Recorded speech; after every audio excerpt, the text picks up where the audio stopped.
Have you guys all met each other yet when you came in? Or okay, so I think we got 3 more students that we're waiting for. All right, so we get started here. I just want to welcome you all to the IAOMT conference here in Denver. I appreciate the effort that you all made. Some of you, we weren't sure if you were going to get here or not with the weather, but obviously the weather broke for you and you were here, and it's just really, we're happy to see you here. I think it's going to be a very interesting weekend, to say the least, for you, and hear information that maybe is certainly new information. My name is Mike Ramey. I've been practicing dentistry for 35 years. Graduated from UMKC in 1983. Became a member of the IAOMT back in 1997.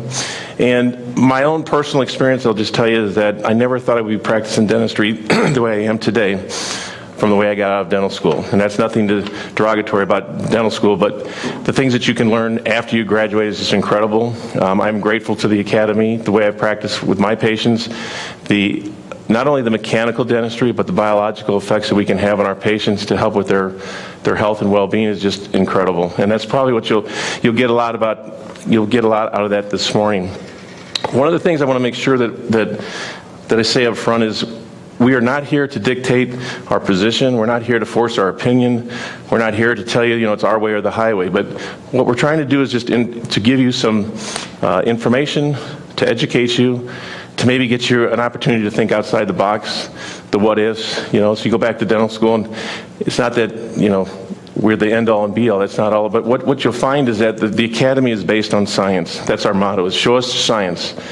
And you can say just about anything you want as long as you can back it up with science. And that's what you'll see all day today. And then tomorrow when you get into the speaker forum and listen to some of the speakers too. So we encourage, during the presentations, we encourage questions if you have any. We will have some open discussions too. We also have 2 breaks for you, that 15-minute breaks, but we're just going to try to keep on time so that by noontime we'll be done so that you can get out and go have lunch, okay? Let's see, what else? So I think Dr. Bill Virtue is going to be our first presenter, and I'm just going to read a quick little bio for him.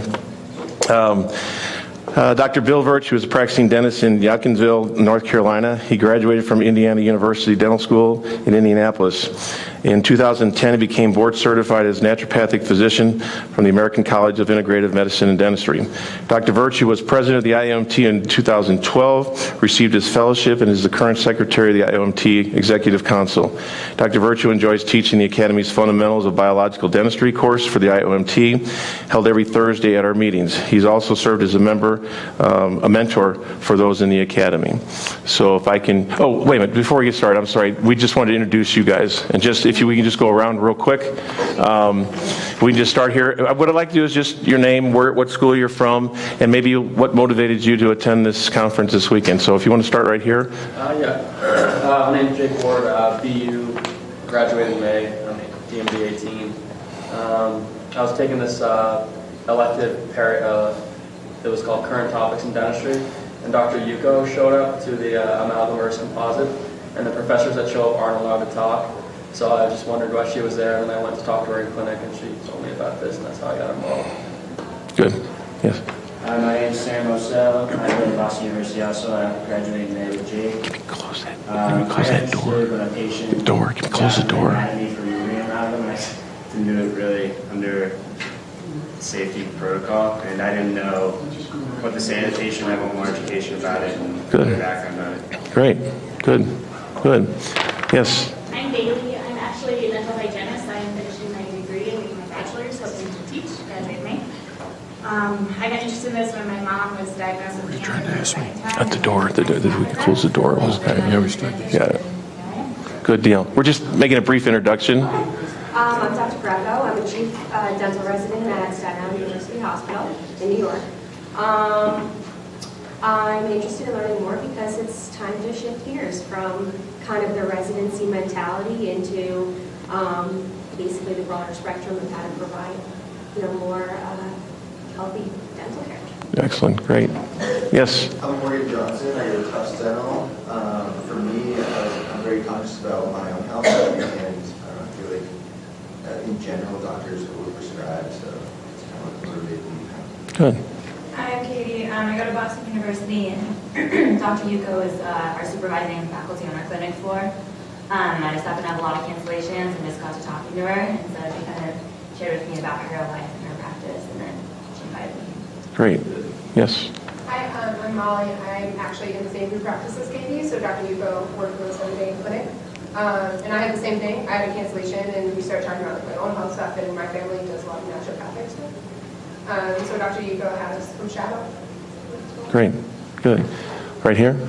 Hi, my name is Asma. I come from Dubai, and I have a practice over there, and I'm a laser specialist as well. I've done my master's from Germany, Aachen University, and I am a conservative dentist, but nobody practices it really over there. So I'm the only dentist who is registered with this organization. So in the whole GCC, so the whole Arab countries in that part, Middle East, patients are coming to me for treatment, for holistic treatment and biologic treatment. So I thought it's important for me to learn more. Good. And to excel. Great. Excellent. Excellent. Yes. Tyler Lincoln, graduated this May from University of Louisville. Kind of becoming interested in what we're not taught at dental school about how we're still facing amalgams, we're still using fluoride every day, and nothing's wrong. Trying to find out the other side of it. Good. What's going on? My name is Alex Stewart. I'm actually D1 at the University of Louisville, and I met Dr. Call a couple years ago, and ever since then he's kind of been telling me about all the different pillars of the IAOMT, and ever since beginning school, there have definitely been some like alarming practices that go on at our school, just especially like in what we're learning didactically with amalgam and everything. So I'm really excited to be here just to learn actually what we can say with literature. Good deal. All right. Well, just once again, we're just really excited that you all are here. I think it's going to be a really interesting weekend for you. We're here for you. You have questions, please feel free to ask anytime, and we'll help you out with that. So with that said, let me introduce Dr. Bill Virtue, and he'll start the program off for us.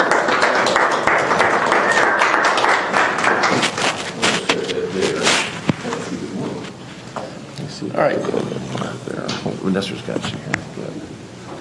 I love it when Nestor has me. Yeah. What am I doing? Good. You just need to fill in your pot. Yeah. Can't get it in there. That's no problem.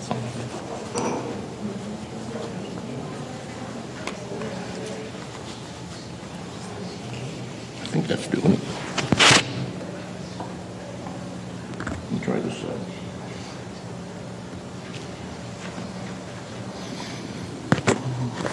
Test 1, 2, 3. 1, 2, 3. All right, that might be the hardest thing we've done all day. At any rate, I'm glad you guys are here. I'm an IU grad, and I'm sorry to say there was no IU guys in here. There were last session, so that was cool. I can remember, you're all seniors, is that right?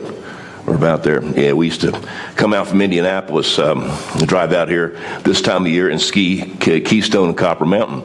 And we put 5 people in my van and drive 24 hours and get out here. And as students do, there'd be about 12 of us in one condo, and we'd eat our lunch on the lift, and lift tickets for $15 back then. That was 1977. They're $150 now, but I'm glad to say I'm 42 years of skiing.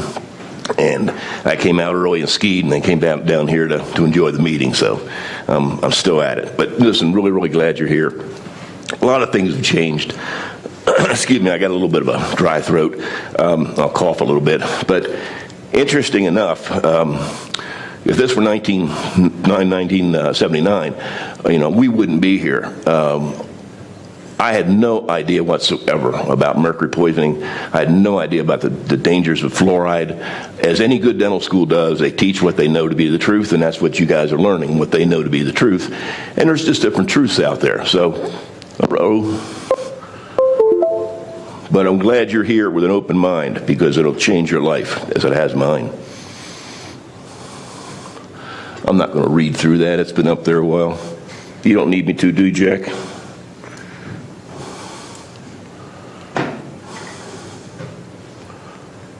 Okay. I'm having a... What do I want to point at here? Down.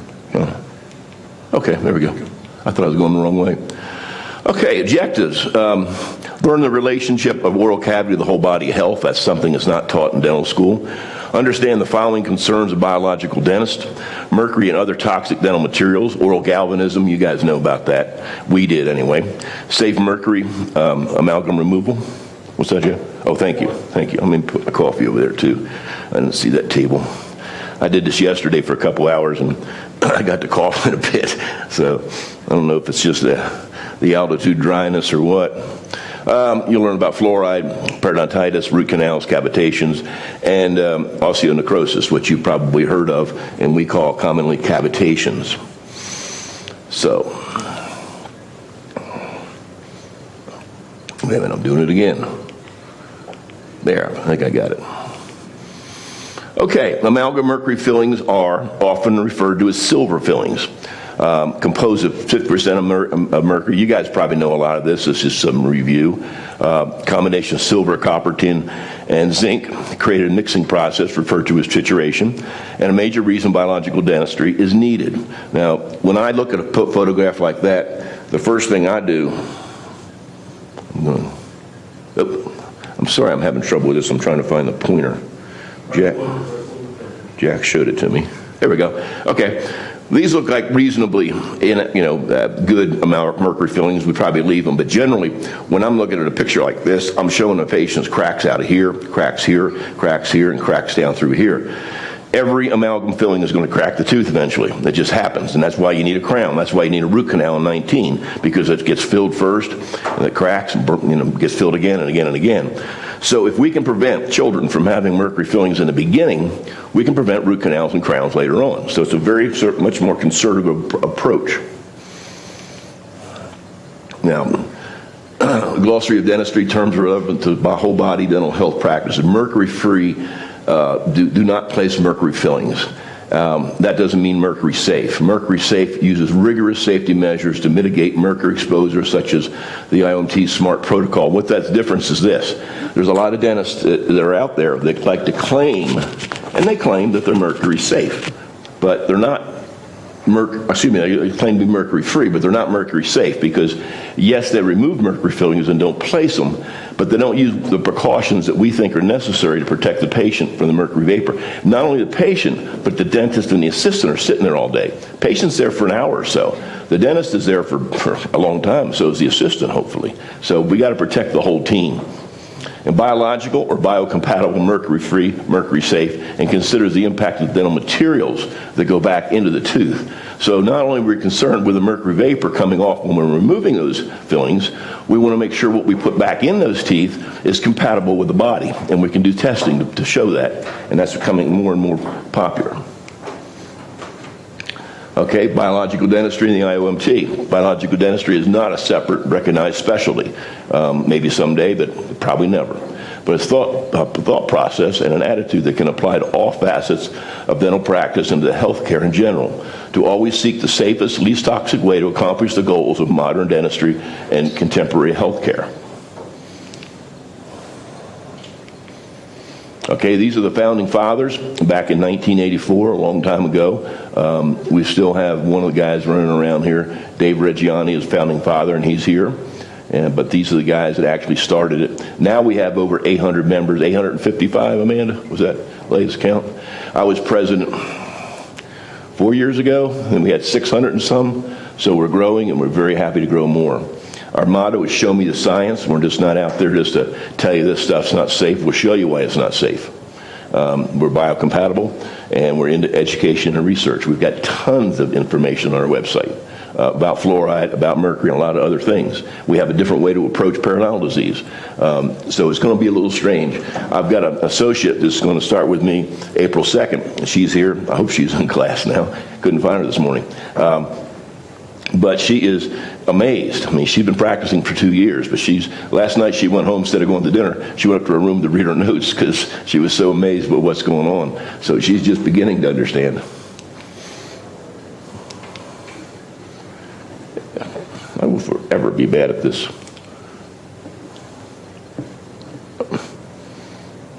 I apologize for being unable to work that. There we go. Okay. The IAOMT is a trusted academy of allied professionals providing scientific resources to support new levels of integrity and safety in healthcare. The mission of the International Academy of Oral Medicine and Toxicology is to be the trusted academy of medical dental research professionals who investigate and communicate safe science-based treatments to promote whole body health. And I think that's the key, whole body health. We're just not interested in treating that tooth or treating that arch. We want to make sure what we put in that person's mouth is good for their body, because a lot of these materials are not, even composites. Bisphenol A, you got to be careful about that. Excuse me. That mimics estrogen in our body. So you got to be careful, because all the packaging and all the containers and all the water bottles, we also have that. As we remove composite fillings, something we haven't really talked about, how much of that are we inhaling? Even when we got masks on, we're not studying that. So there's a lot of aspects of healthcare and dentistry that we haven't really thought about yet, or haven't been able to do anything about it. This is a little old, because now Maddie, he's president, and Mike's going to be president in what, September? So these are just a little bit old. This is the last 6 months, but at any rate, we've got a Jack. You can see he's down here smiling. But we rotate. You're president for a year, you're executive vice president, assistant vice president, and then you're president. So you have a 3-year term where you're serving. I served as the secretary. I'm a past president, and it's just a wonderful thing to be able to support this organization. And okay, there's Joe Palmer. Here's our treasurer, and Waz here. We don't know what Waz is. Waz is Waz. He's a great guy. Very interesting guy. Hey, but he's from Massachusetts, so he's up around you Boston people. I'm sorry, I'm having trouble with my earpiece here. It's bugging me. Okay. Why mercury free, mercury safe, and biological dentistry? In 2005, the World Health Organization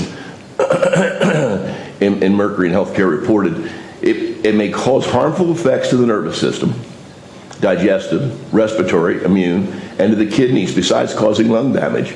Adverse health effects from mercury exposure can be tremors, impaired vision and hearing, paralysis, insomnia, emotional instability, developmental defects during fetal development. I mean, this is like what dentists go through. And sometimes, I'm sure you guys have heard by now that dentists have the highest rate of suicide and drug, alcohol, and divorce. And maybe because of the effects of the materials that we sit there and inhale all day. It may be because of the stress of being in a situation where you got the assistant, she's there, but the patient doesn't want to be there. Thank you, sir. And maybe it's the stress of 3 people being in one space. We don't think about that too much. But when I'm talking to you at this distance, everybody's comfortable. If I got up, nose to nose with one of you and spoke to you, that's not a comfort zone. You got a zone in here where you're comfortable. So maybe it's got a lot to do with that. But at any rate, it can affect our lives and the patient's lives. Okay, well, some of this is going to be redundant to you guys, because it's not long ago you had chemistry. It's been a long time for me. I graduated undergrad in 75 and dental school in 79. You've got elemental mercury, and not a compound, organic mercury, or mercurous or mercuric, compounds in which a mercury ion is linked to a carbon atom by a covalent bond, which is fairly strong. And then inorganic mercury, mercurous or mercuric, compounds in which a mercury ion combines with an inorganic element or group. And as you well know, it's known as cinnabar. Back when I was in school, and I was a kid. I don't know if all you guys who probably may or may not, because we used to have mercury thermometers. I don't know if your generation had mercury thermometers, have seen a mercury thermometer, but we used to break them and play with the mercury on the floor and rub it with a penny and turn it silver. But I think everything now is alcohol or digital. Okay, essential facts of mercury exposures. Mercury is a neurotoxin, and any exposure is dangerous. Any exposure. Toxic effects of mercury exposure vary by individual. That's one of those things where you've been smoking all your life and you don't have lung cancer. You got somebody else that's never smoked, they've got lung cancer. A lot of folks don't ever have a toxic effect, or that we can tell from a mouthful of mercury fillings. I've got old farmers that'll come in. I work in a little community called Yadkinville, North Carolina. I should have mentioned that. 2,800 is the population. So another just off tangent here, but you don't have to be in a big city to do this. We have the beauty of this, and it's one advantage, is people come from all over if you're known to do this well. So it's not like you got to go to a big city to attract patients. In fact, you're almost better off in a smaller area. But I digress. One where a combination of symptoms may be present and can change over time. Coexisting factors influence this personalized reaction. It can take many years for symptoms to manifest because it's accumulation in the body. It's very difficult to get it out of the body, very easy to get it in. Previous exposures, especially if they are relatively low level and chronic, might be associated with the delayed symptoms. Now, this is an interesting chart from the World Health Organization, and you can see 91, so a long time ago. And what they're looking at here is the amount of mercury. Excuse me, that button's too close. This is the amount of dental mercury that is involved in your total load in the body of a typical patient. Now, right over here, you've got other like food, that's air and water. Then we got fish and seafood. So, we're all concerned about the mercury in tuna. Well, I suppose that's important to be aware of it if you're pregnant or if you eat a lot of fish. But really, what's the biggest body load is coming from the fillings in our mouths. And people don't realize that. What's like the average number of mouths based off this? Well, it's usually 8. I'll show you some stuff here in a little bit. 8 surfaces. 8 surfaces. Yeah. So that could be, 2 teeth? Yeah, sure. A little bit relative to the size of the fillings, and if there's a galvanic interaction in there, would offload more mercury. And gum chewing. Yeah, I think we're going to get to that in a little bit. Gum grinding, brushing your teeth, hot coffee, all that helps off-gas the mercury out of these fillings. I didn't get to preview these slides before I'm showing them today. I'm going from 6 months ago, so I don't know what's coming up next. I got a computer, weirdly enough, one I keep on my desk, it's an old one. It stores everything on the front of the computer. The one I bring with me to travel, because it's light, I can't keep this stuff in it. We loaded it up the other night, and boom, I woke up yesterday morning to study, it's all gone again, so I had to wing it. But I've done this for 8 years with the big group, but with this is our second time.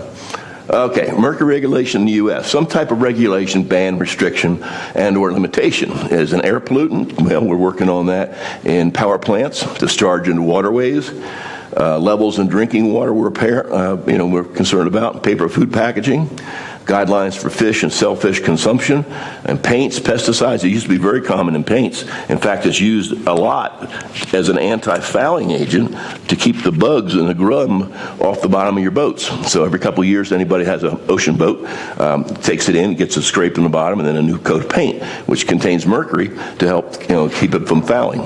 It's in batteries, we know that. Toys and jewelries, these little kids running around with these lighted shoes, little mercury switches in there. And then, of course, thermometers and thermostats and stuff like that.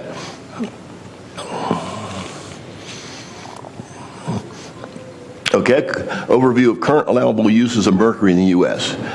Compact fluorescent bulbs. I'm really glad to see the diode bulbs coming on because they're not as hot and they put out a whole lot more energy with less electricity, and they have no mercury. These little curly Q things that you find in these kind of lights, you don't think much about that, but if you were to drop that or break it, you got a problem. So I'm glad to see them coming on. Dental amalgam mercury fillings. Flu shots, thimerosal is in the flu shot as a preservative. You got to be careful of that. Methyl mercury in fish, and air and water pollution. Okay, well, it used to be, and the reason that you guys I know are up on the history of this, but it used to be that the barbers turned out to be dentists because they got a chair that lays back. So it was convenient to get in here and do what you needed to do. Not very sophisticated, but they did, I guess, take some fillings out. and amalgam fillings have been placed in millions of teeth for nearly 200 years.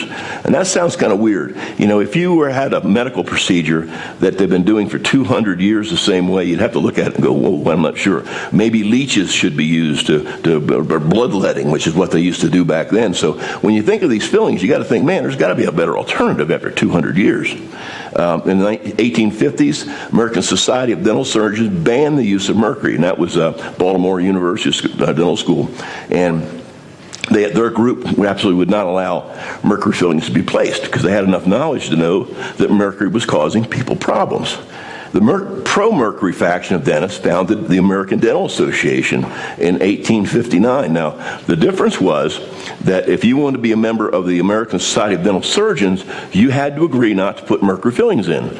Now, you got to remember, we don't have composites, we didn't have sophisticated dentistry, so it would be a pretty expensive process because all you had was gold to fill the tooth or fix the tooth. So naturally, people motivated over to something a lot more affordable because there wasn't a lot of money, so they had to do something to their tooth. So these mercury guys, the ADA, wound up winning over the members and most of the population of dentists. And what they did, they called, back in this time, when we first started doing this 20-some years ago, we were kind of considered quacks for doing what we're doing. But it wound up being that the ADA were known as quacks because they were using quacksilver, which is German for mercury. So it kind of reversed. We don't call us quacks anymore, I don't think, but they can if they want to. Significant dates in dental amalgam mercury usage. Okay, 1984, the National Institute of Dental Research and the ADA acknowledged mercury might be released from amalgam fillings. Well, it might be, it is. It can be measured very easily today. In 1986, the ADA enacted a resolution, still part of their code of ethics today, prohibiting dentists from removing mercury fillings for toxicological reasons. Well, that's an interesting thing because when patients come to me, a lot of them come in from the internet. They know me, they know all about you by the time they get there, and they know a lot of times more than we do what's going on because it's their body. They're very curious. They're the people that I can openly talk to and say, okay, if you want your mercury fillings up and removed, I can do that, but that's what you want me to do. A lot of times what I'll do, though, I've got intraoral pictures of every tooth, and I'll show them the cracks that these mercury fillings have caused, and they've had a cusp blow off at some point and another, and I tell them that, you know, that tooth was broken before it came apart because there's cracks in there. So they understand it that way. So there's two ways of dealing with this. You don't have to tell people, good God, you got to get your mercury fillings out of there. They're going to kill you. You don't do that. But what I do is I work on the physical, structural aspects of the tooth and press them with that. And then plus, if they just want to get their mercury fillings out, that's their call and I can do it. But we don't go around telling people you got to get these mercury fillings out. I don't anyway. 2009, the FDA Center for Devices and Radiation Health officially classified dental amalgam filling as a Class 2 device. And 17, EPA standards are in effect to limit discharges of dental pollutants into POTWs and with amalgam separators. And everybody in our group has an amalgam separator. Do you guys know what a separator is? Okay. There'll be some in the exhibit floor you can look at too. What happens to 80% of mercury vapor absorbed into the body from dental amalgam, and 80% of mercury vapor is absorbed into the body. It is absorbed by the lungs and passed to the rest of the body, particularly the brain, kidney, liver, lung, and gastrointestinal tract. The half-life of metallic mercury varies depending on the organ where the mercury was deposited and the state of oxidation. Example, half-lives of mercury in the whole body and kidney regions have been estimated at 58 days, that's the half-life, and whereas mercury deposit in the brain can have a half-life of up to several decades. That's a long time to have mercury in your body. And we are in an intensive mercury business. We're the only business, the only industry that OSHA does not regulate. We're welcoming them into our offices to say, look, we got to do something about this. We've got assistants that get pregnant. We've got hygienists that get pregnant. We're sitting there all day, and nobody cares about our mercury exposure. I think it's terrible. I really do. We're trying to get that changed, but we're having a little difficulty because, well, I won't go into the politics of it, but at any rate, it's we hope it changes soon. And I think dentistry uses a third of the mercury in the United States. All right, mercury then when mercury binds to an enzyme, the enzyme no longer functions. And that's the key looks the same, the enzyme looks the same. So when they measure your enzymes with a blood test, you got the enzyme, you're fine. But what they can't distinguish is we've got mercury in there bound to a sulfur group, so the key no longer works in the lock. So the enzyme's there, but it's not effective. And let's see here. Yeah, more than 99% of enzymes contain sulfur groups. Sulfur or thiol groups bind very heavily, very, very tightly to mercury. And it has just, once it's there, it's on that enzyme, and it's not coming out. Mercury will bind to sulfur groups and disrupt the function of the enzyme. Many of these sulfur-containing enzymes have detoxification functions. So if that enzyme is the detoxification function, if it has one, that means it's not detoxifying you. So it's no longer effective. So,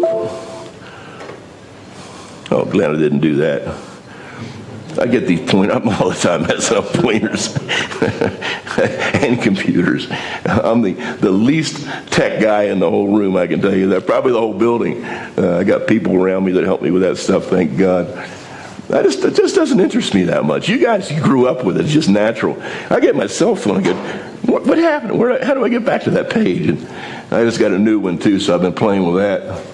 All right, what else happens to 80% of mercury vapor absorbed into the body from dental amalgam fillings? When mercury binds to an enzyme, the enzyme no longer works. Okay, we did this, didn't we? Yeah, okay. We messed up the computer there. All right, symptoms of mercury vapor. Now, honestly, you can find pages and pages and pages of symptoms from mercury vapor. I'm sure some of them are true for some people, but it gets a little bit redundant here. But there's a lot of stuff that you can link back to mercury problems. So I'm just going to kind of let you gaze at this. I don't need to read all this off, but there's a lot of things that mercury does, and a lot of things we probably don't know what it does. Dental mercury has been scientifically linked to these health issues. So you got allergies. There, you got Alzheimer's. Little story, that reason I got into this business of biological dentistry is that I had probably 25 years ago, my Aunt Vi, my mom's youngest sister, came down to visit North Carolina from New Jersey, where we were all from. And she was diagnosed with Lou Gehrig's disease, or Alzheimer's, and, Alzheimer's, Lou Gehrig's disease. As she was coming to visit, we knowing she's not going to live that long, the lady just laughed all the time. Everything was funny to her. So as she laughed, I could see all these black fillings in her teeth. At the time, I didn't think much about it. But then I got to looking, and there's a lot of connection between neuromuscular diseases and mercury. So she died, and two of my cousins, her kids, died from Lou Gehrig's disease. So it kind of a little bit scary to me, so I decided either going to have to change my practice or change my profession or change how I do this. So that's what I did. I changed how I do this. So it was very personal for me. And every one of these members in here will have a story, I can tell you that. There are people who are darn near dead. There are people who are incapacitated with mercury. We're talking dentists in our organization that have come back. So you'll hear a lot of stuff, excuse me. Hearing loss, kidney disease, Lou Gehrig's, they sit up there, and Parkinson's, reproduction, thyroiditis, fluoride mimics this. We're talking about mercury, but fluoride and iodine are very close on the periodic table, and fluoride will mimic iodine and cause hypothyroidism. Now here's an interesting slide, as I was saying earlier, about off-gassing of the mercury and rubbing or heating the filling, which you're also heating the tooth. This is an electromicrograph of mercury amalgam filling. And what you're seeing here are undissolved mercury globules. So instead of being incorporated into the mixture, these are just little bubbles, I guess you'd call them, that when they wear down to the surface, they suddenly are exposed, and as you brush or chew or brux or whatever, these things, they just kind of suddenly, they're off-gassing because there's nothing to hold. In other words, there's nothing above this right here, as it is here, to hold the mercury in the position. And this is just public estimates of mercury exposure in adults with dental mercury fillings. And the EPA limit, and again, I don't know if I trust this limit, but here it is. That's what the EPA says you can have exposure to mercury a day. And these are tests that have shown how far people are off the chart with mercury fillings exposure every day. So what's in your mouth is very important.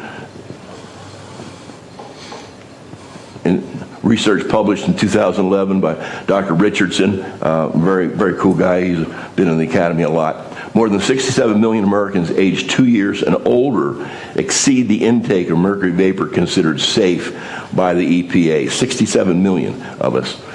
Due to their dental mercury fillings. Whereas over 122 million Americans exceed the intake of mercury vapor considered safe by the California EPA, which is more stringent than the US EPA. And if these things are true, you gotta wonder, why aren't we doing something about this? This is crazy. I mean, and here we're exposed to mercury all day, and our citizens are running around with all these fillings, and we know it's dangerous. Now, this is also interesting. Now, this is an old study. It doesn't make it inaccurate, but it is. And what you're going to look at here, oops, I'm sorry, is this is an unstimulated amalgam release. In other words, the patient's just sitting there. They're not chewing, they're not brushing, they're not clenching, grinding. They're just sitting in a chair doing nothing. So these are measured. This is person with amalgam. Now the difference between here, here, and here is we're not quite sure how many fillings these people had, and we're not quite sure back at the time, what was it, 85, no, 85, yeah, 79, how accurate the collection system was. But the relativity of this is what's important. You can see, okay, we'll just follow this bar right here. So you got unstimulated mercury, meaning the patient's just sitting there. Oh, I thought it was going to be another slide after that. Okay. But at any rate, what we have are slides that show you stimulated chewing. And this goes from 1.76 to like 1,700. So it really, really increases the output when we stimulate them by brushing, by chewing. But what this slide will show you is that we have a patient chew on gum, and you start here at the 0 line, and as they chew for 30 minutes, then you stop, and you measure the mercury off-gassing off that filling. And as you can see, for the next 30 minutes, you're still not back to baseline.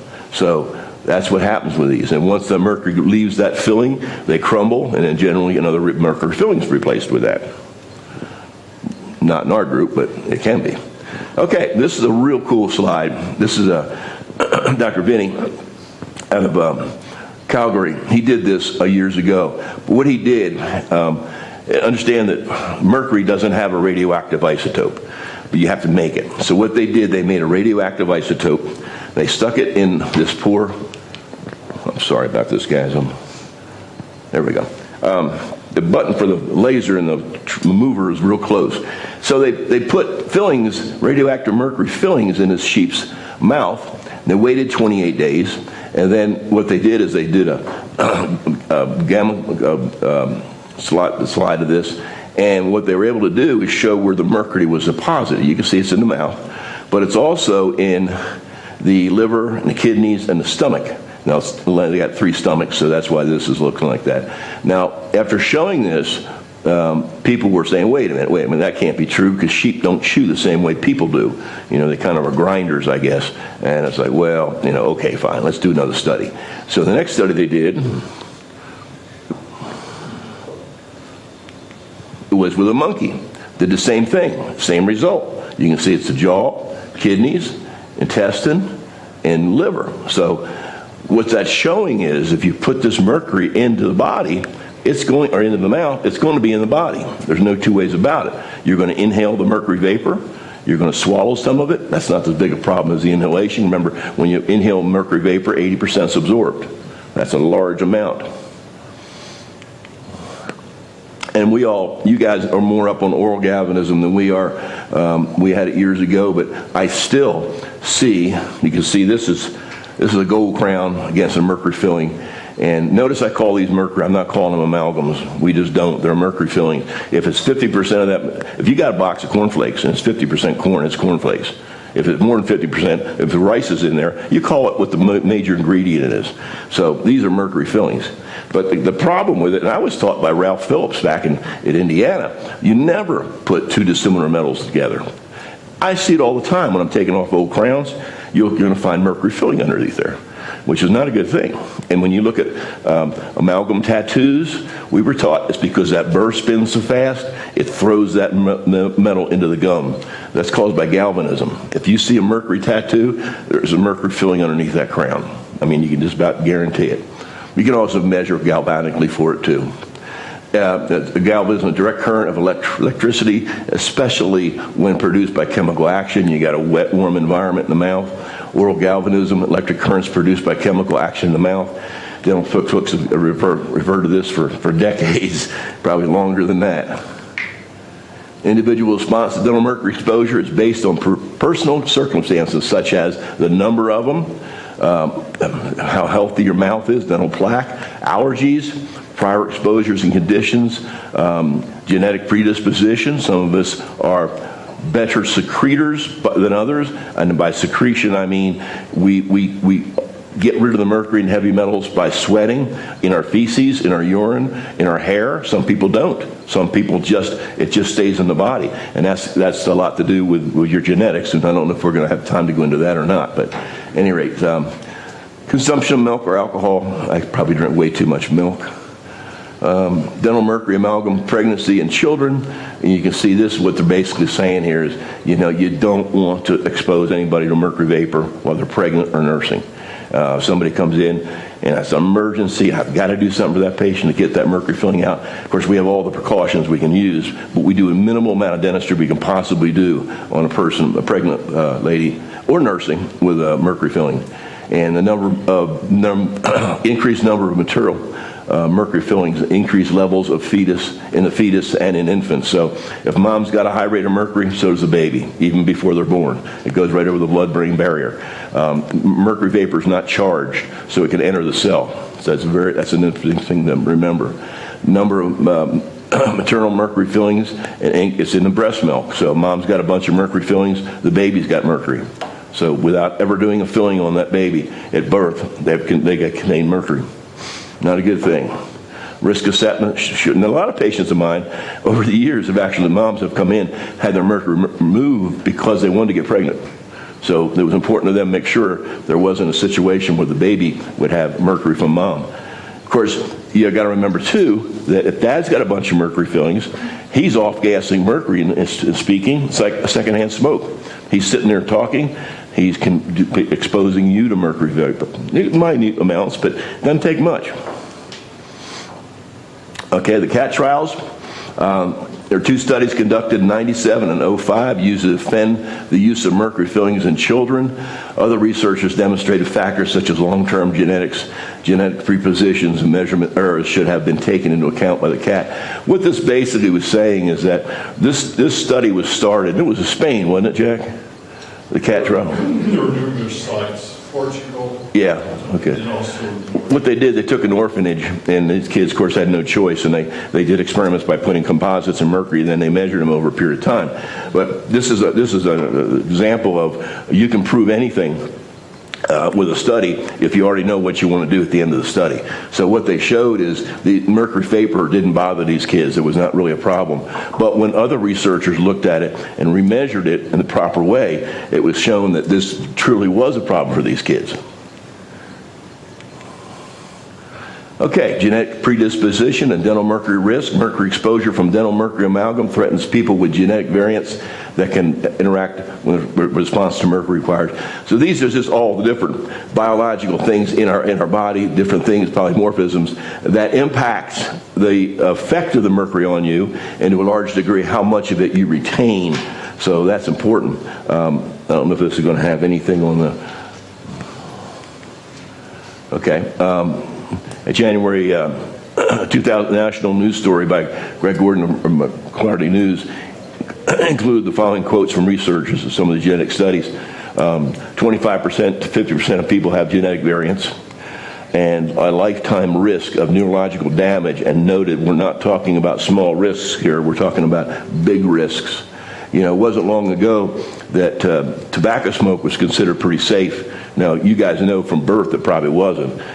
We know that cigarettes, we called them coffin sticks when I was a kid, or coffin nails, coffin sticks for the other. But we knew tobacco wasn't healthy for you. But the tobacco companies we're hiding that information. A lot of this stuff is we're now finding out a lot of things aren't good for us we thought it were, and a lot of things are okay for us too, like egg yolks. You couldn't eat egg yolks 5-10 years ago. Now we need all you can get. So this stuff changes. All right, what is methylation? Unique factor related to mercury exposure and individual response. Oops, thank you, man. I didn't want to bug you again with that. Is something wrong with my head? Is that why I won't stay on there? Must have a defective ear or something. All right, bacteria in soil and water can convert mercury from the environment into methyl mercury, which is why pregnant women and children have been advised to restrict consumption of certain types of seafood, and just an added load of mercury there. And it's methyl mercury from the seafood. Other forms of mercury might be altered into methyl mercury inside the human body, in our gut. It methylates. It also methylates in the mouth. And studies have documented the ability of mercury in the human system, such as that from amalgam fillings, to be transformed into methyl mercury in the mouth by specific strands of yeast and bacteria, which we all have. Why the issue of methylation is essential to consider? Because humans are exposed to inorganic mercury from dental amalgams, food, industrial pollutants. Potential mercury methylation by the human gut and biome would have tremendous health implications, which they do. All right, this is a little, you won't see this very well. It's an interesting slide, as sometimes these are, but what this is basically trying to say, exposure to other metals and chemicals can also influence a person's response to mercury. So we're just talking about mercury here. There's a lot of other factors going on, but mercury vapor goes in and shuts down the mitochondria, and that's our energy producing, so we got to have those. All right, combination of mercury exposures from fish and amalgam. It's 2013 European Food Safety Authorities. The estimated exposure to inorganic mercury in Europe from the diet alone does not exceed the tolerable weekly intake. Inhaled elemental mercury vapor from dental amalgams, which after absorption is converted to inorganic mercury, is an additional source likely to increase the internal organic mercury exposure. Thus, the total weekly intake, tolerable weekly intake, might be exceeded, saying that it's coming off our teeth. Allergies to dental mercury. Approximately 21 million Americans are likely allergic to mercury. It's estimated, I think, it's something like 7% of the population's got a mercury allergy. Things in my ear, my eye now. Let's see if I can get it there. Most dental patients are not tested for mercury allergies. I've never tested anybody for a mercury allergy. Health conditions linked to dental mercury allergies include autoimmune disease, fatigue, I don't know what that says, chemical sensitivities, oral lichenoid lesions. A number of patients with health conditions linked to dental mercury metal allergies improve or recover after removing them. But remember, you've also got to get it out of the body. Just because you get it out of the teeth doesn't mean you're out of the woods. A lot of our patients go back to alternative physicians, and then they chelate them to remove the amalgam from their body. For first steps, get it out of the mouth. Second steps, get it out of the body. Also tell my patients if there's a cheaper way of doing that. Some of these procedures are not inexpensive with physicians. That's not terribly expensive, but eat a lot of high sulfur foods, cabbage, egg yolks, onions, broccoli. The mercury, the sulfur in that food binds to the mercury, and therefore makes it able to get out of the body. All right, let's see. Okay, well, again, we're health conditions, autoimmune disease, fatigue, chemical sensitivities, lichenoid. A number of patients with oral conditions linked to dental metal fillings improve or recover after removing them. If oral galvanism has been linked to dental mercury allergies, what that's saying is that sometimes I've had patients before where you remove the mercury fillings and they feel like, oh my God, I feel like a different person. That's probably galvanism. The brain signal, electrical signal in the brain, is about 1/1000th of the voltage of the metals in the mouth. So the metals in the mouth can overwhelm. I didn't do that. That's true, I didn't do it. Overwhelm the brain signals. Oh, that's why you get that taped, huh? All right. So these people get better immediately. It's probably galvanism. Folks who are really sick from the mercury in their body, it takes a while to get better because it's a slow process to get it out. Easy to get in, hard to get out. And list of testing, you can do that for allergies to metals.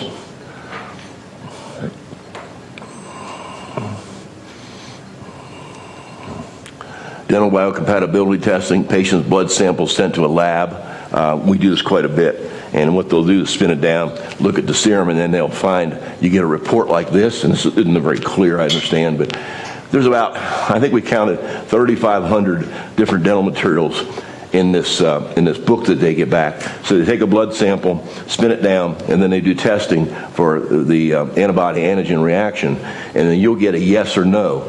It's an N or an S. You can't see that for every particular. No, that's an NS. That means no. S is okay. So what we do, or my assistants will do with that patient, they'll go through and look at every material we're going to use on that procedure and make sure that everything we're going to use is okay on that patient.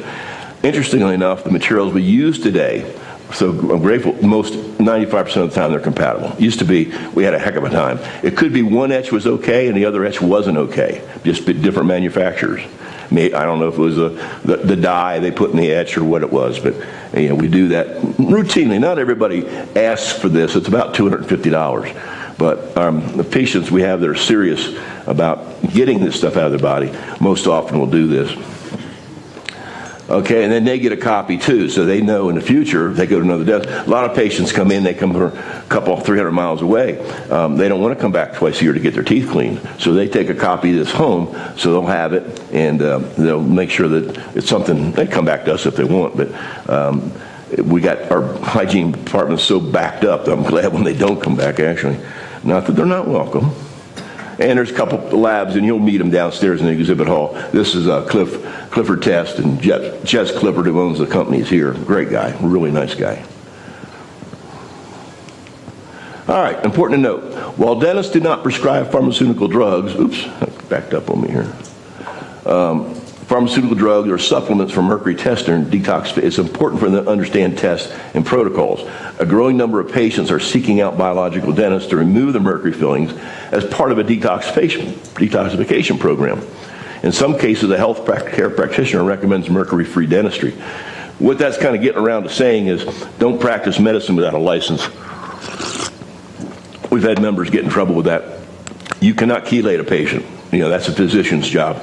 You can order some vitamin C for them. In fact, what we do, we give them packs of vitamin C. It's like a gel form. Give them 5 packs when they're leaving the office, and I have them take a pack every hour because vitamin C chelates the mercury out of the blood. But we also tell them to eat, eggs and broccoli and cauliflower and egg and whatever's got a high concentrate of sulfur. So that's kind of the poor man's way of it. But we want them to get tested first.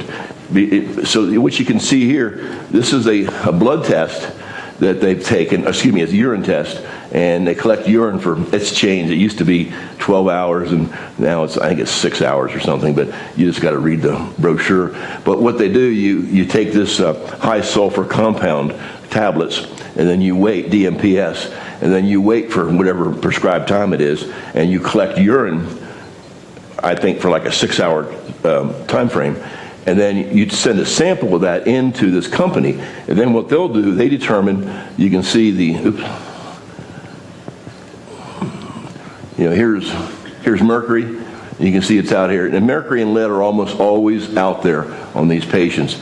And it may not just be a dental thing. It may be, this is a farmer, and he's been doing a lot of plumbing. I used to work with a plumber when I was in high school, and we'd go underneath the house and put in, like, new house, we're putting plumbing underneath there. Everything was soldered back then. Now it's all plastic. It was copper pipe and solder. And you look out through the crawl space, and you could see just all this smoke from the lead soldering we were using. So we're laying in there breathing in this lead. My dad had a gas station too. So leaded gas was back when I was a kid. And I used to wash parts and pump gas and breathe in the lead. So everything we have in our body is not just from the mouth. It's accumulative over the years. Dental amalgam results in substantial quantities of toxic mercury released annually into the environment. Once in the environment, mercury pollution damages animals, plants, and the entire ecosystem while creating hotspots that last for centuries. I hope this has got what this is going to show here is kind of what we're doing. Dental mercury, okay, so it goes from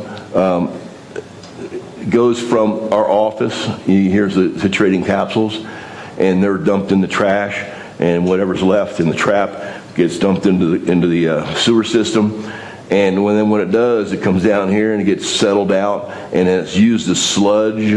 And sometimes that sludge is put on farm fields as fertilizer. Sometimes it's just incinerated. Sometimes it's dumped into landfill. The point being that all three of those ways are what mercury is still in the environment. So if you put a mercury filling in somebody's tooth, you've put mercury filling into the environment because it's going to be there. It's going to be in the soil, the air, or the water. And it leaches out, it gets into our streams and rivers. Estimated that 40 to 60% of mercury in our streams and rivers come from dental offices, because what you do, you're sucking this stuff out, and it goes right through the sewer system, right out to wherever they're going to do with it here. So that's something you guys need to think about when you get out practicing, are dental mercury separators that separate 95% of the mercury out of your wastewater. So estimated 340 tons of mercury is used per year in the dental industry. We're the third biggest user of mercury in the nation with no OSHA control, of which about 70 to 100 tons, 20 to 30% likely enters the solid waste system. So that's something that you've got to remember, that is, if it's in the mouth, it's in the environment. Dental mercury pollutes by human waste. Individuals with amalgam fillings excrete over 10 times more mercury in their feces than those without mercury. So if there's mercury in the environment, you're going to have it whether you have mercury fillings or not, but 10 times more with mercury fillings. The IAOMT has estimated that in the U.S. there's over 8 tons of mercury flushed out to sewers, streams, and lakes per year. Human waste is second only to release from dental offices as a contributor. So, and we went up to Indiana a couple years ago trying to talk to, Jack knows the dean, and I know a couple of my friends were teaching there, and we were trying to get them, they're building a new school, to get interested in these OSHA aspect of the mercury they're putting out into the environment. Because, you know, I don't know about Tufts and Boston, these places, but we have one big clinic, I'm going to get it, had 60 chairs, we had 120 students. I don't know if it had 50 or 60 chairs, but you know, we used to turn the water off because we didn't have an system to get these old mercury fillings out. And we're sitting there grilling this stuff. So we were going to try and check the how much mercury was in the clinic, and they weren't very hot on that. But our point was, when you're going to build this new school, you need to get mercury separators in here, because you're just discharging this mercury into the sewer system. And a school is a big place for mercury. And I don't know if they're very receptive to that idea or not, but we're trying. All right, this is another little chart that is, I like this thing. I've got these in my office that lets people know what's going on. According to UNEP, in 2010, cremation of human remains released approximately 3.6 tons of mercury into the environment. So once again, if it's in the teeth and they get cremated or they buried, it's still going into the environment. Either it's going in the air by cremation or it's going into the soil and the water by burial.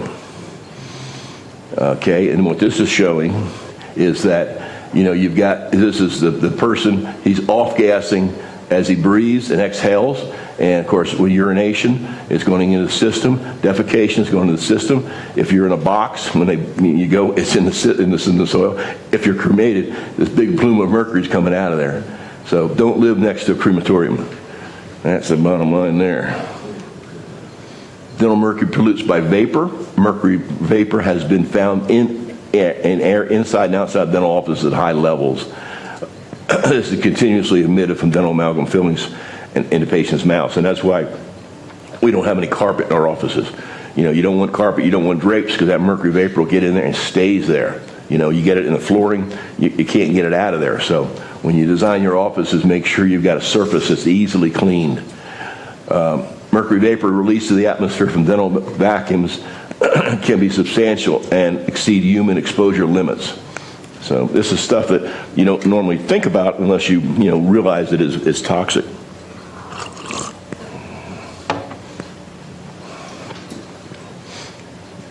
And this is amalgam separators. I've got this model here. What we do is my technician comes in a couple times a year and changes this box and slides another one in. And what that gets sent to Washington, and it gets recycled, so the mercury's pulled out and dealt with. And I can't tell you what they do with it, but it's supposed to be safely dealt with. But that's how we keep the mercury out of streams and rivers. And this is just another design. These people are here. You can see them in the exhibit hall. I don't know if Rebec is, but this guy here, they're here pretty regularly. Amalgam separators can reduce the amount of mercury discharged into wastewater from dental offices, estimated about 95% of it. EPA standards for dental clinics to reduce mercury release went into effect in 2017. So these things are getting mandated around the country. Even though these standards are required, maintenance requirements for amalgam separators are still needed. A lot of them go overfilled. They don't get recycled enough. I don't know how I did that. You did that in a hurry, Bill.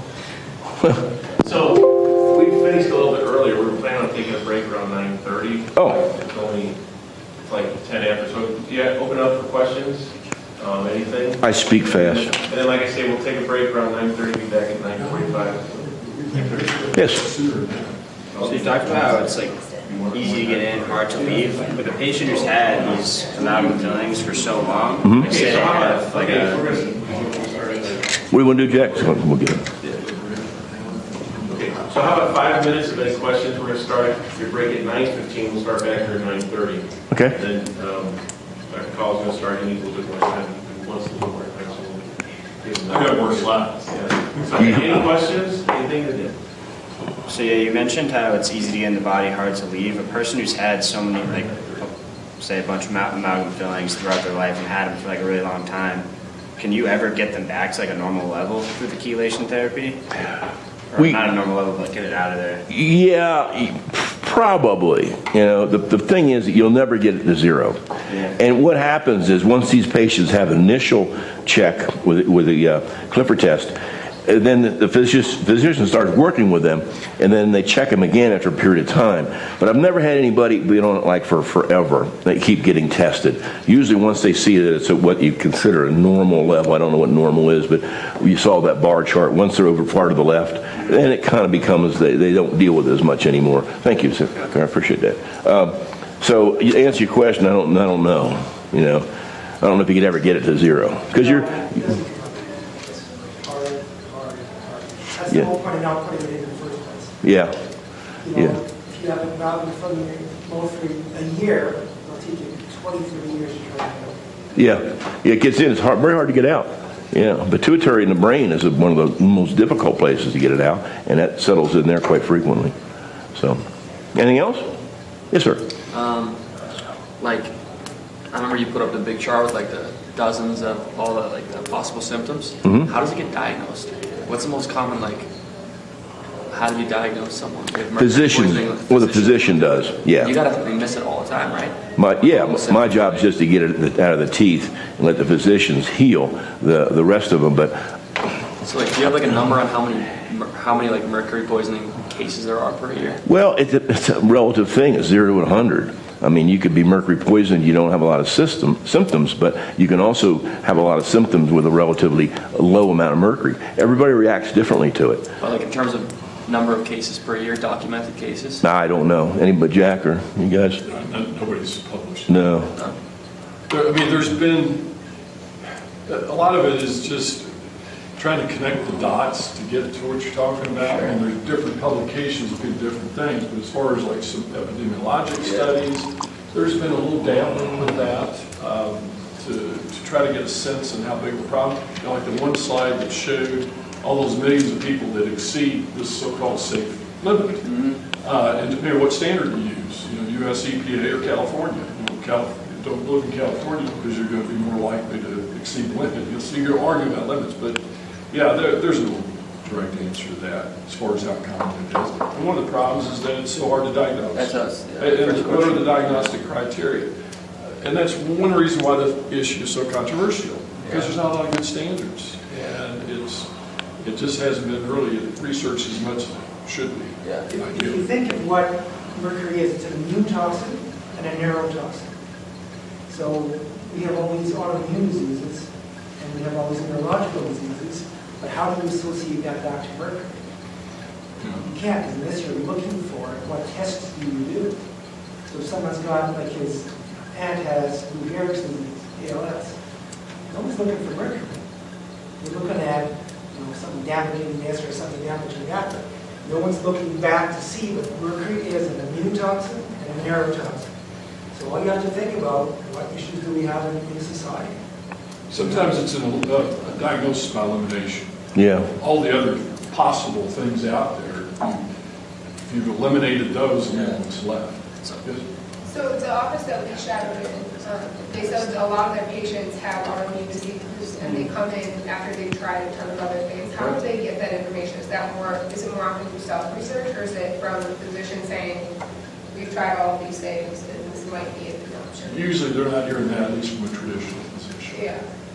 There's a growing number, just like biological dentistry, there's what we call integrated and functional medicine, and that's a growing field. There's a variety of organizations specifically for the MDs, the naturopaths, chiropractors, the alternative health area. And so if a patient is seeing one of those kind of practitioners, yeah, chances are there's going to be that discussion maybe early on in the whole diagnostic workup. A lot of the holistic docs, they're learning to look in the patient's mouth. Oh, do you have amalgams? And as soon as they see that, then that becomes a consideration. You know, I didn't mention that, but we didn't have the time to go into a lot of detail. Maybe Jack will, I don't know. But we have physicians we work back and forth with, as Jack's alluding, alternative physicians. They'll send me patients, I send them patients. And they know what we're going to do, I know what they're going to do. So it's a really good thing. But one thing about patients you were talking about, you may make them aware of the IAOMT. And through that organization, our website, they may find some dentists in their area that can help them with this, and maybe even find some alternative physicians. Because mainstream medicine, we're not here to knock them. I mean, they keep us alive a lot of times. But they don't look for this. This is not what they're thinking. They're looking for a direct drug that'll fix a direct problem. And there's no drugs going to fix this problem. You got to get rid of the problem, and then you get better. And they will, I hope, eventually think that way. But right now, it's a minority. It's like the dentist. That's like us guys. We're the minority in dentistry that's doing this.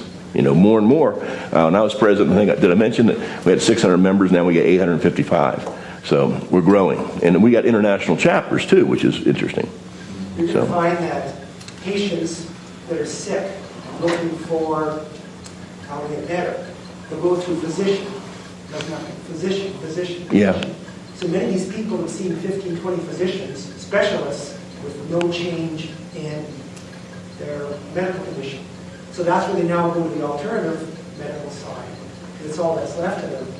And this is where the conversation then starts about, and it's not just Mercury, we're all having mental toxicities. But it just happens to be Mercury is one of the ones we're still using. We'd rather a long time ago, we just have not gotten rid of Mercury. In the process of elimination, so many times the patients come into our office and as Nestor said, they've been everywhere. And then they'll come to you, and then like your last resort, I don't like people that are desperate. You know, that's a dangerous patient to have, but at least until they come in, they say, is there any chance that my mouth has anything to do with my health? And there's a little pause, and they go, well, we biologic dentistry. And that's what it's about. You know, we're going to look at it from a different perspective than the allopathic medicine. And when you're working with functional and integrated physicians, like Bill was saying, we work together with these type of physicians that can do the chelation and then look for the cause rather than the symptom. We've got a great relationship there with these kind of medical professionals. And, it really works very well. And also, as you know, the regular physician is going to do a blood test or a hair test to check for mercury. And it's only in the blood for 48 hours or something, I think it's going. It's a short period of time. So if they haven't had any dentistry done and they're feeling pretty poorly, well, let's do a blood. Oh, you don't have any mercury in your blood because it goes into the body. And they do a hair test. If you're not a secretor, you don't have any in the hair. So, you know, it's... Mercury loves fat. So blood isn't fat, your hair isn't fat. So if you have to look for mercury, you have to go into mercury's the fulfillment. Autistic children, if you check their hair, they don't have any mercury. They don't have secretors. But the mercury's in their body, probably from mom. Wait, so then, say the patient comes in and they have a bunch of mercury fillings, and they want to know what their level is, like how expensive and like time consuming is it for them to actually get tested to see where they lie on the spectrum. Oh, the urine test? Oh. Well, no, the urine test? Yeah, that's what we, and there's other tests out now. Wasn't that accurate? Yeah, we're getting into a whole other area of the whole detox realm and all that, which gets really complex. One of our speakers is Dr. Chris Shea. He's PhD biochemist. I think he's on tomorrow. By the way, if you'll download the apps and have the list of speakers and stuff like that. So Dr. Shea will really zero in a particular area of detox, so to speak. And his company also provides what he calls the tri-test. It looks at hair, urine, and blood. And the problem is hair is more accurate for organic mercury. And see, that's where they get into the weeds and the complexities then of diagnosing and trying to figure out, well, is this person just eating, I mean, you might have a person with 2 mercury fillings, petite fish every day, and maybe a large fish that, tuna, whatever, that's contaminated. And even though you saw that pie chart, that's a generality. I mean, there's going to be people that get more mercury from the fish. Yeah, like mackerel, big fish. And again, depending on how many fillings they've got and what they're doing. Are they chewing gum 2 hours a day? Or bruxing a lot? Yeah. And so, the other thing I wanted to mention relative to the whole diagnostic scheme, one thing that's emerging, and particularly in the functional medicine field, is this concept of biological training, people's resistance to toxins. It gets into the whole field of epigenetics, so they're all trained on epigenetics. That word wasn't around when